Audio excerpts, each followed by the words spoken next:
आज हम हिंदी का एक महत्वपूर्ण टॉपिक रस की चर्चा करेंगे। रस को अगर बात करें तो अंग्रेजी में सेंटिमेंट्स कहते हैं। अब ये प्रश्न उठता है, रस कहते किसे हैं?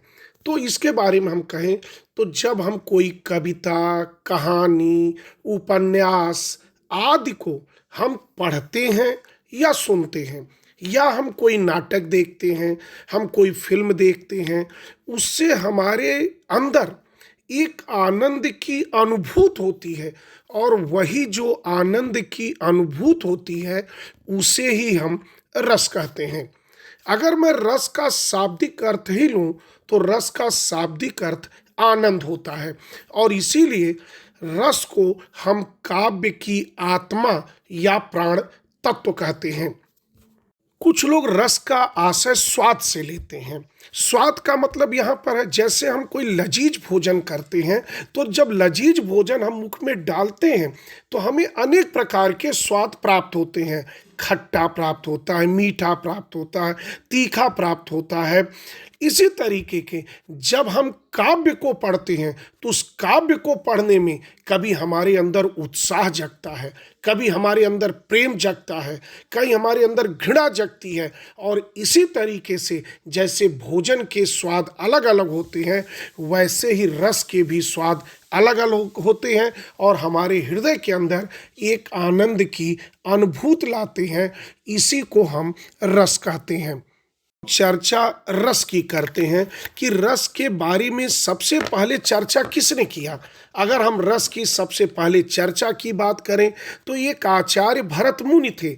उन्होंने एक ग्रंथ लिखा था नाट्य शास्त्र, और नाट्य शास्त्र में उन्होंने रस के बारे में बातें किया था। इसीलिए हम भरत मुनि को रस संप्रदाय का प्रवर्तक मानते हैं, रस संप्रदाय का जनक मानते हैं। उन्होंने रस के संबंध में लिखा था कि विभावा अनुभावा व्यभिचारी संजोगा दृश निष्पत्ति, अर्थात विभाव, अनुभाव और व्यभिचारी भावों के संयोग से रस की उत्पत्ति होती है। जब भरत मुनि ने नाट्य शास्त्र ग्रंथ लिखा था तो उन्होंने कहा था, मैंने पंचम वेद की रचना किया है। ये पंचम वेद कैसे? ये नाट्य शास्त्र को अपने पंचम वेद की संज्ञा देते हैं। वैसे तो वेद चार होते हैं, लेकिन वे कहते हैं कि मैंने इन चारों वेदों से लेकर ये नाट्य शास्त्र लिखा है। अगर मैं ऋग्वेद से बात करूं तो इससे मैंने पाठ्य लिया है, मैं सामवेद से बात करूं तो मैंने गायन लिया है, मैं यजुर्वेद से बात करूं तो मैंने अभिनय लिया है, और अथर्ववेद से लेकर मैंने रस लिया है। और इस तरीके से मैंने चारों वेदों से लेकर मैंने यह नाट्य वेद की रचना की है। इसीलिए उनके ग्रंथ नाट्य शास्त्र को पंचम वेद के नाम से भी जाना जाता है।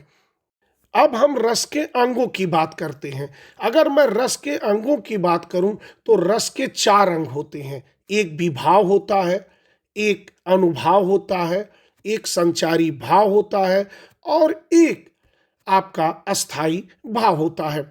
वहीं पर बार बार इन शब्दों में भाव शब्द आ रहा है, तो सबसे पहले हम ये जान लें भाव कहते किसे हैं। तो भाव जो हमारे मन के अंदर विकार होता है। मान लीजिए कोई स्थिति है और उस समय हमारे चेहरे पर हवाइयाँ उड़ रही हैं, तो जो उस समय हमारे चेहरे का एक्सप्रेशन है वही हमारे मन का भाव कहलाता है। अर्थात अगर एक वाक्य में कहूँ तो मन के विकार को ही भाव कहते हैं। अब हम सबसे पहले चर्चा विभाव की करते हैं। विभाव किसे कहते हैं? अर्थात जो अस्थाई भाव होता है उसका जो कारण होता है, जहाँ से उस कारण की उत्पत्ति होती है, उसे ही हम विभाव कहते हैं। अगर मैं एक वाक्य में कहूँ तो जो अस्थाई भाव का कारण होता है या जहाँ से उसकी उत्पत्ति की शुरुआत होती है, उसी को विभाव कहते हैं। इसके दो भेद होते हैं, एक आलंबन होता है, एक उद्दीपन होता है। अगर मैं आलंबन की बात करूं तो आलंबन का शाब्दिक अर्थ ही होता है सहारा, अर्थात जिसका सहारा पाकर जो हमारे मन में परमानेंट भाव, अस्थाई भाव जगते हैं, उसे हम आलंबन विभाव कहते हैं। जैसे हमने सुनसान जगह पर जब हमने सांप देखा तो सांप देखकर हमारे मन में जो डर पैदा हुआ, उसी मतलब सांप के सहारे हमारे मन में डर पैदा हुआ, इसलिए यहाँ पर आलंबन सांप है। वहीं पर अगर हम बात करें आलंबन, तो आलंबन भी दो प्रकार का होता है। एक होता है आश्रयालंबन और दूसरा होता है विषयालंबन। अगर मैं आश्रयालंबन की बात करूं तो जिसके मन में वह भाव जगे वह आश्रयालंबन कहलाता है। और अगर मैं कहूं जिसके प्रति या जिसके कारण मेरे मन में भाव जगता है, उसे हम विषयालंबन कहते हैं। इसको हम एक उदाहरण द्वारा समझने का प्रयास करते हैं कि जब वाटिका में राम ने सीता को देखा और राम के मन में सीता के प्रति प्रेम का भाव जगा, तो यहाँ पर राम आश्रयालंबन होंगे, और क्योंकि वह सीता के लिए भाव जगा इसलिए सीता विषयालंबन हुई। वहीं पर बात हम एक दूसरे प्रकार की करें, उद्दीपन। अर्थात उद्दीपन क्या है? जो हमारे इस भाव में तेजी ला दे, वही उद्दीपन कहलाता है। यानी हमारे डर को जो और बढ़ा दे। जैसे अगर हमने सर्प को देखा, सर्प को देखने से हमारे मन में भय का तो संचार हुआ। भय का यहाँ पर आलंबन सर्प तो है, लेकिन अगर कल्पना कीजिए वह स्थान सुनसान है और सांप फन फैलाकर आपके सामने खड़ा है, तो यह दृश्य आपको और ज़्यादा उत्तेजित कर देगा, भयभीत कर देगा, आपके डर को और बढ़ा देगा। और यही जो डर को बढ़ाया, इसी को उद्दीपन कहते हैं। वहीं पर एक हम दूसरे उदाहरण की भी चर्चा करते हैं कि जैसे दुष्यंत शिकार खेलते हुए ऋषि कर्ण के आश्रम में जाते हैं, वहाँ शकुंतला को देखते हैं और शकुंतला को देखकर दुष्यंत के मन में आकर्षण, प्रेम का भाव उत्पन्न होता है।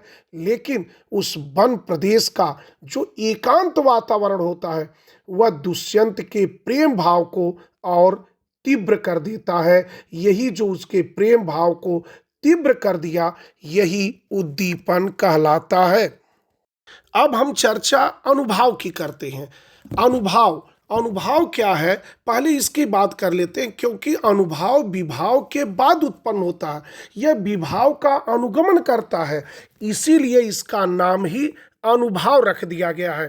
अनुभाव का शाब्दिक अर्थ ही होता है भाव का अनुगमन करने वाला, अर्थात विभाव के बाद उत्पन्न होता है, इसीलिए इसे अनुभाव कहते हैं। अगर मैं विभाव को कारण कहूँ तो अनुभाव को मैं कार्य कहता हूँ। यदि मैं विभाव को उत्पत्ति कहता हूँ तो मैं अनुभाव को अभिव्यक्ति कहता हूँ। इस अभिव्यक्ति में होता क्या है? हमारा दिल धड़कने लगता है, हमारे गुस्से में मुख का लाल हो जाता है, हम घृणा में नाक सिकोड़ लेते हैं, हमारे होठ फड़कने लगते हैं, हम क्रोध में एक दूसरे को भला बुरा कहना शुरू कर देते हैं। तो यही जो हम अभिव्यक्ति करते हैं, इसी को अनुभाव कहते हैं। अगर मैं अनुभाव की बात करूं तो अनुभाव 4 प्रकार के होते हैं, लेकिन हम यहाँ आपसे 2 ही अनुभाव की बात कर रहे हैं। एक को कहते हैं कायिक अनुभाव और दूसरे को कहते हैं सात्विक अनुभाव। अब चर्चा करते हैं कायिक अनुभाव की। कायिक अनुभाव शरीर की चेष्टाओं को कहते हैं, जहाँ पर हम कार्य जानबूझकर करते हैं। हम अपने शरीर के अंगों को हिला डुला कर कहते हैं। हम हाथ के इशारे से किसी को आगे या पीछे बढ़ने को कहते हैं, या उसे निकलने के लिए कहते हैं, या हम किसी के ऊपर चिल्लाते हैं, या हम फटकारते हैं। अर्थात जो काम हम जानबूझकर अपने शारीरिक अंगों के द्वारा, चाहे उसे बोलकर चाहे हाथ के इशारे से करते हैं, उन सभी अभिव्यक्ति को कायिक अनुभाव के नाम से जानते हैं। वहीं पर अगर हम दूसरे अनुभाव की बात करें, उसे हम सात्विक अनुभाव कहते हैं। ये शारीरिक जो चेष्टाएं होती हैं, ये स्वाभाविक रूप से स्वतः उत्पन्न हो जाती हैं। इन्हें अगर हम रोकना भी चाहें तो ये रुकती नहीं है। अर्थात कायिक अनुभाव जानबूझकर किए जाते हैं, जबकि सात्विक अनुभाव स्वतः उत्पन्न हो जाते हैं। अगर मैं सात्विक अनुभावों की बात करूं तो इनकी संख्या 8 मानी जाती है। पहला अश्रु, दूसरा बेपुथ, इसे कंप भी कहते हैं, तीसरा प्रलय, चौथा स्वेद, पांचवा स्तंभ, छठवां स्वरभंग, सातवां रोमांच, आठवां बैवर्ण। इसमें हमारे अंदर अपने आप स्वतः ये सभी स्थितियां उत्पन्न हो जाती हैं।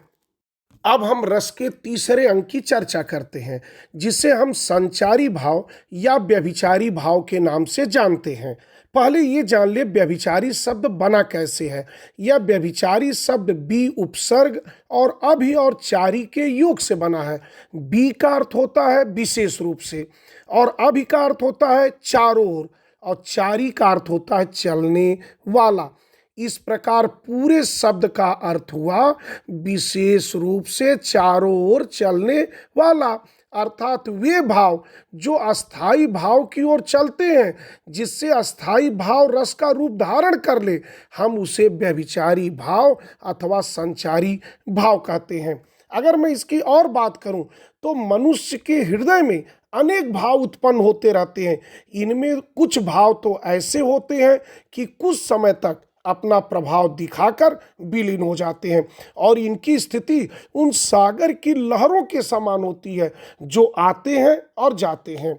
इसीलिए इन्हें संचारी अथवा व्यभिचारी भाव कहते हैं, क्योंकि कहा गया है कि जो एक से अधिक महिलाओं में रमण करता है, ऐसे पुरुष व्यभिचारी कहे जाते हैं।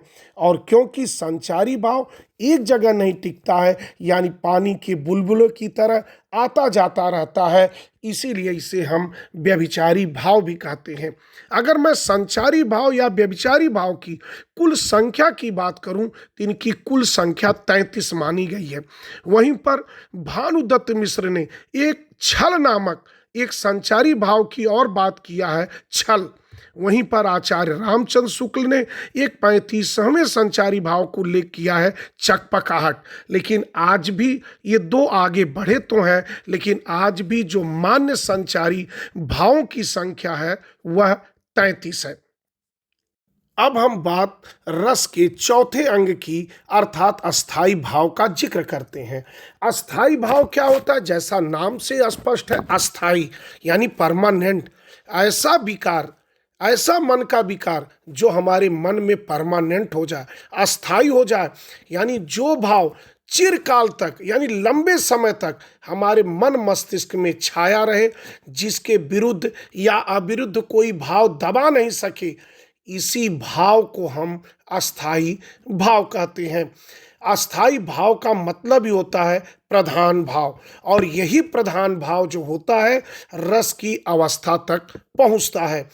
और इस प्रकार हमारे पास जो अस्थाई भावों की संख्या है 9 मानी गई है, और हर अस्थाई भाव ही रस का आधार होता है। और एक रस के मूल में एक अस्थाई भाव रहता है, अर्थात 9 अस्थाई भाव तो 9 रसों की संख्या हो जाती है। वहीं पर मैं भरत मुनि की बात करूं तो उन्होंने केवल 8 अस्थाई भाग का जिक्र किया था, इसलिए 8 ही रस भरत मुनि ने माना था, क्योंकि जो 9वां रस शांत रस को माना गया है, वो शांत रस को उन्होंने संचारी भाव माना था।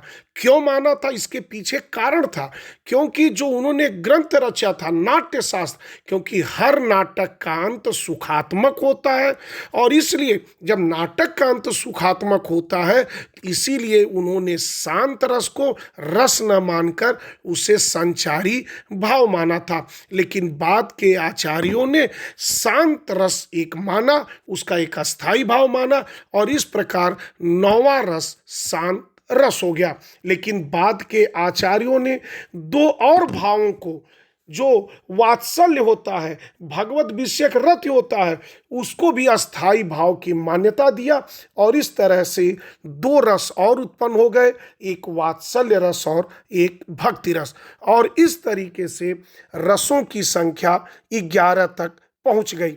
क्योंकि श्रृंगार रस के व्यापक दायरे में वात्सल्य रस और भक्ति रस दोनों आते हैं, इसीलिए श्रृंगार रस को रसों का राजा कहते हैं।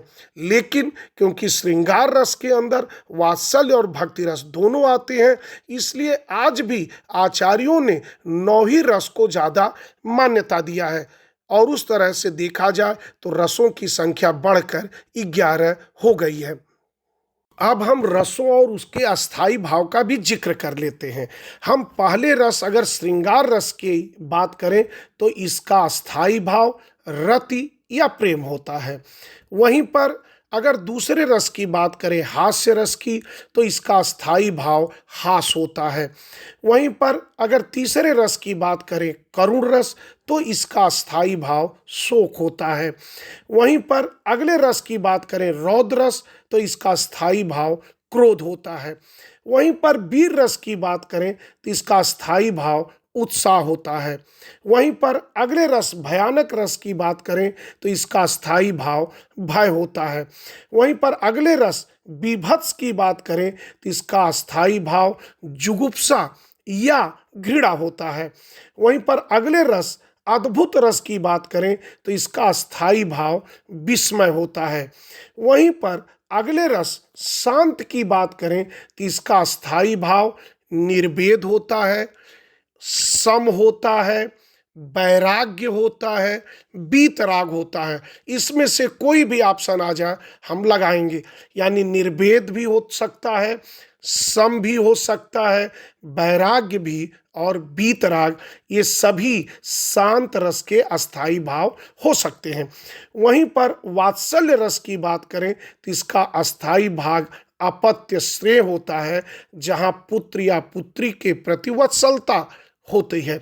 वहीं पर अंतिम रस की बात करें भक्ति रस की तो इसका स्थायी भाव भगवत विषयक रति या प्रेम होती है। अभी तक हमने रस के बारे में बात की।